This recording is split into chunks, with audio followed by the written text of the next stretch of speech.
Hello, welcome to Capital Sensei. Today, we're going to dive deep into one of the most influential books for investors, entrepreneurs, and frankly, anyone who wants to make better decisions.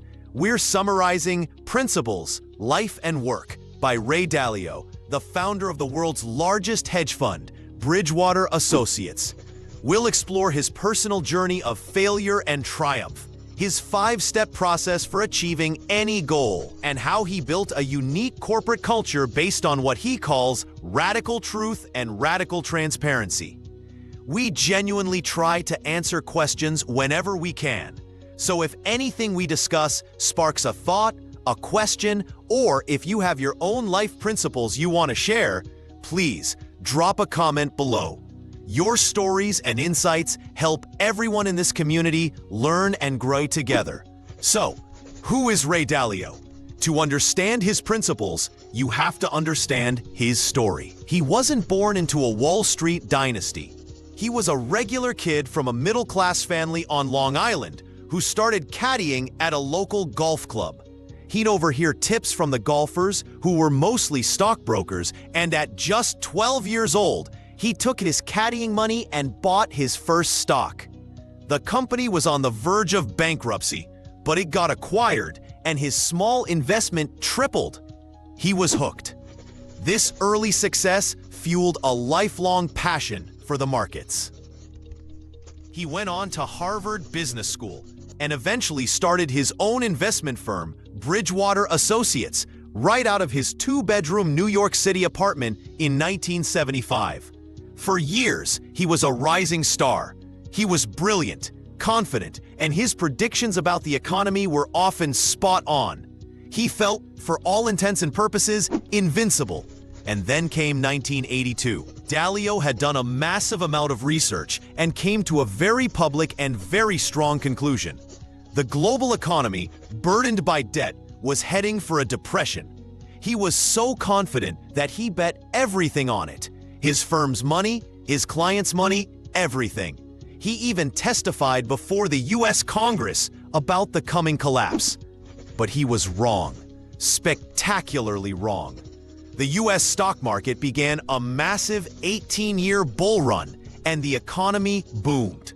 Dalio's bet imploded. He lost so much money, he had to let go of all his employees. The situation was so dire, he had to borrow $4,000 from his dad just to pay his family's bills. This was his rock bottom. It was a profoundly painful and humbling experience, but as he describes it, it was also the best thing that ever happened to him. This failure forced him to change his entire approach to decision-making.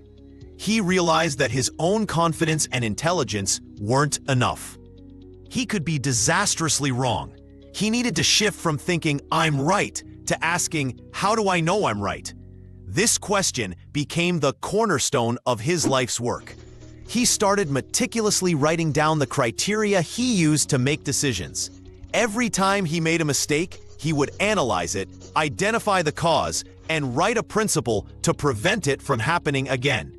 This collection of principles grew over decades, forming the operating system for both his life and his company. The book is his attempt to pass that system on to others. He doesn't want you to blindly adopt his principles. He wants you to understand his process so you can build your own.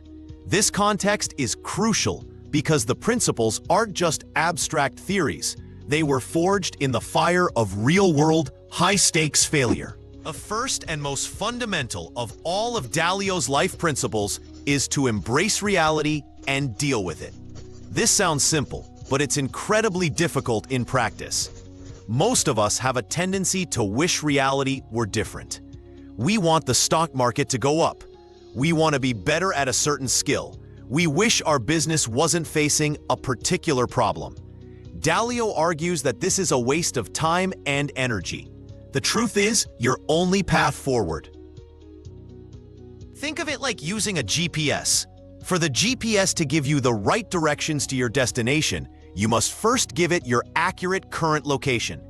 If you're in Chicago, but you tell the GPS you're in Miami because you wish you were on a beach, it's going to give you completely useless directions. The first step to getting what you want is to have a crystal clear, honest understanding of where you are right now, no matter how unpleasant that might be. Dalio talks about a pain barrier. When we confront our mistakes, our weaknesses, and harsh realities, it hurts. Our natural instinct is to run from that pain. But he argues that this pain is a signal. It's telling you that something is wrong, that there's a problem you need to solve or a lesson you need to learn. By pushing through that pain and reflecting on its cause, you evolve. Pain plus reflection equals progress. If you avoid the pain, you avoid the progress. Once you've committed to facing reality, Dalio presents a powerful, practical framework for getting what you want out of life. He calls it the 5-step process. This is the engine that drives everything else. It's a continuous loop for setting goals and achieving them. It's not a one-time thing. It's a way of operating in the world. Step 1 is to have clear goals. You have to know what you're aiming for. But he makes a critical distinction. Don't confuse your goals with your desires.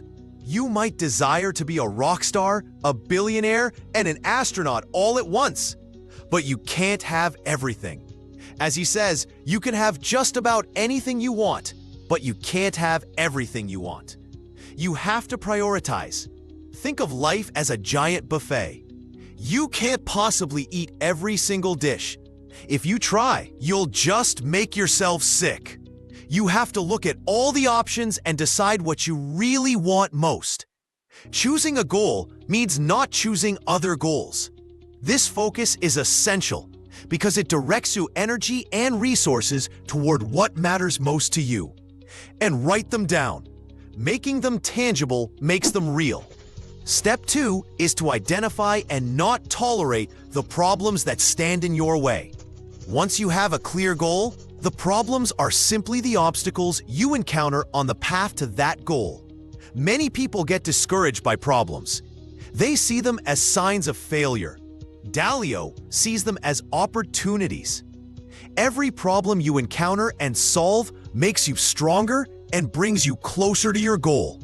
Think of yourself as a doctor. Your patient's goal is to be healthy. The problem is the disease. You don't ignore the symptoms or pretend they don't exist. You actively look for them because identifying the problem is the first step toward finding a cure. In life, tolerating a known problem is like knowing you have a disease and choosing not to treat it. It's illogical. Step 3 is to diagnose these problems to get at their root causes. This is the most overlooked step for most people. We tend to focus on the immediate, surface-level problem. For example, if you're consistently late for work, the surface problem is your lateness. But what's the root cause? Is it that you're hitting snooze too many times? Is it that your commute is unpredictable? Is it that you're disorganized in the morning? Dalio insists you have to be like a mechanic. If a warning light comes on in a car, you don't just put a piece of tape over the light. You open the hood and figure out why the light is on. You have to distinguish proximate causes from root causes. The proximate cause of you being late might be traffic. The root cause might be that you didn't check the traffic report before you left because you have a habit of poor planning. Solving the root cause, poor planning, prevents a whole host of other problems down the line. Step 4 is to design a plan. Once you know the root cause of your problem, you can design a plan to eliminate it. A plan is a bridge between your diagnosis and your goal. It should be written out and specific. It's not just, I'll try to be more organized. It's, I will lay out my clothes the night before. I will set my alarm for 6:30 a.m. and put my phone across the room so I have to get out of bed. I will check the traffic report at 7 a.m. every day. Think of it like a recipe. If you want to bake a perfect cake, you don't just throw ingredients in a bowl and hope for the best. You follow a detailed step-by-step recipe that tells you exactly what to do and in what order. Your plan is the recipe for overcoming your problem and reaching your goal. Step 5, the final step, is to push through to completion. This is where discipline comes in. A brilliant plan is useless if you don't execute it. You have to do the tasks you set out for yourself. This is often the hardest part because it requires sustained effort and fighting against old habits. You need to develop good work habits and have the grit to see your plan through, even when you don't feel like it. This whole 5-step process is a loop. Once you achieve a goal, you set a new, more ambitious one. You will inevitably encounter new, more complex problems. You diagnose them, design new plans, and push through again. This is what Dalio means by personal evolution. It's a constant cycle of striving, failing, learning, and improving. It's how you go from where you are to where you want to be. Now, a process like this is only effective if you can overcome your own internal barriers. Dalio identifies two of the biggest: your ego and your blind spots. Your ego barrier is that part of you that doesn't want to admit mistakes or weaknesses. It's the voice in your head that says, "I already know that," or "that person can't tell me anything." It prevents you from seeing the truth about yourself and reality. Your blind spot barrier is the simple fact that you can't see everything. Your way of thinking is limited by your own experiences and brain wiring. There are threats and opportunities out there that you literally cannot see on your own. So, how do you get past these massive obstacles? Dalio's answer is to be radically open-minded. Radical open-mindedness isn't about just being nice or listening politely. It's the genuine recognition that you might be wrong and that the path to better decision-making is through thoughtful disagreement with others. It's about actively seeking out the smartest people you can find who disagree with you and trying to see the world through their eyes. This leads to one of Bridgewater's most famous concepts: believability-weighted decision-making. This is a powerful idea. It's not a democracy where every opinion gets one vote. And it's not an autocracy where the boss's opinion is the only one that matters. It's about weighing the opinions of different people based on their believability in that specific area. How do you determine someone's believability? It comes down to two things.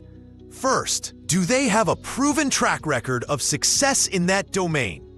Have they successfully climbed that type of mountain at least 3 times before?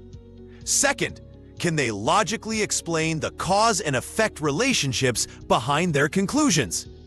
It's not enough to be right. You have to be able to explain why you're right. Imagine you need heart surgery.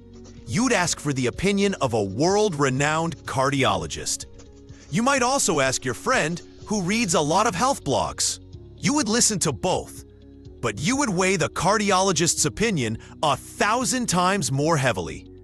That's believability-weighted decision-making. You seek out the most believable people and try to understand their reasoning, which allows you to see past your own ego and blind spots. Another key life principle is to understand that people are wired very differently. Dalio is a big proponent of using personality tests like the Myers-Briggs Type Indicator, the Colby Index, and others. The goal isn't to put people in boxes. It's to appreciate that we all have different strengths, weaknesses, and ways of perceiving the world. Some people are creative, big-picture thinkers. Others are detail-oriented and reliable implementers. Some are highly analytical, while others are more intuitive and empathetic. There is no best type. The key is to understand your own wiring and the wiring of the people around you. This self-awareness helps you know what roles you're best suited for and what weaknesses you need to guard against or compensate for by partnering with others. It's about building a team where different wirings complement each other, like fitting together the pieces of a puzzle. These life principles form the foundation for the work principles, which are all about applying this same logic to an organization. Dalio's goal at Bridgewater was to create a true idea meritocracy. This is a culture where the best ideas win out, regardless of where they come from in the hierarchy. It's a system designed to get as close to the truth as possible to make the best possible decisions for the firm and its clients. The bedrock of an idea meritocracy is radical truth and radical transparency. This is probably the most controversial and misunderstood part of Dalio's philosophy. Radical truth means people are expected to speak their minds, to say what they really think. Radical transparency means almost everything is out in the open for everyone to see. At Bridgewater, most meetings are recorded and available for anyone in the company to review. People are given tools to express their opinions in real time during meetings, including criticizing the ideas of others, including Ray Dalio himself. Employees are constantly giving each other direct, personal dialogue, sometimes brutally honest feedback. This sounds tough, and it is. Many people can't handle it, but Dalio argues it's essential. Why? Because hiding the truth or spinning it to be polite is inefficient and dangerous. If someone is making a mistake, the kindest and most effective thing you can do is tell them directly, so they can correct it. Protecting people's short-term feelings at the expense of long-term success is a terrible trade-off. Imagine a championship sports team in the film room after a game. The coach doesn't say, "Great effort, Jimmy," even though you missed that crucial block that cost us the touchdown. The coach says, "Jimmy, you missed this block. Here's why you missed it, and here's what you need to do to fix it." It's not personal. It's about making the team better. That's the mindset behind radical truth.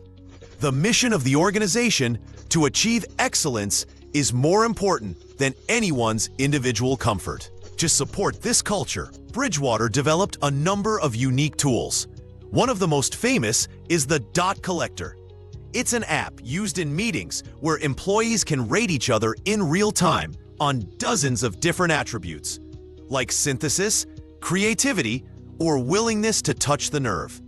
These dots are data points. They aren't just random opinions, they are aggregated over time to build a picture of a person's strengths and weaknesses. This data feeds into another tool, baseball cards.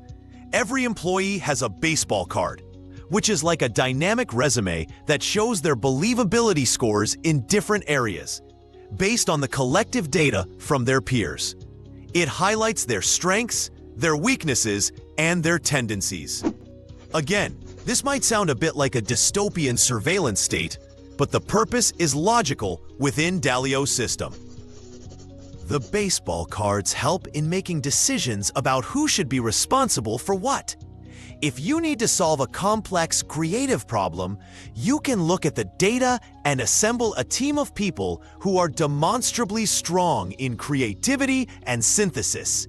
It helps overcome the natural bias to just assign tasks to people you like or people who seem confident. It forces decisions to be made based on evidence of merit, creating a more effective and fair system.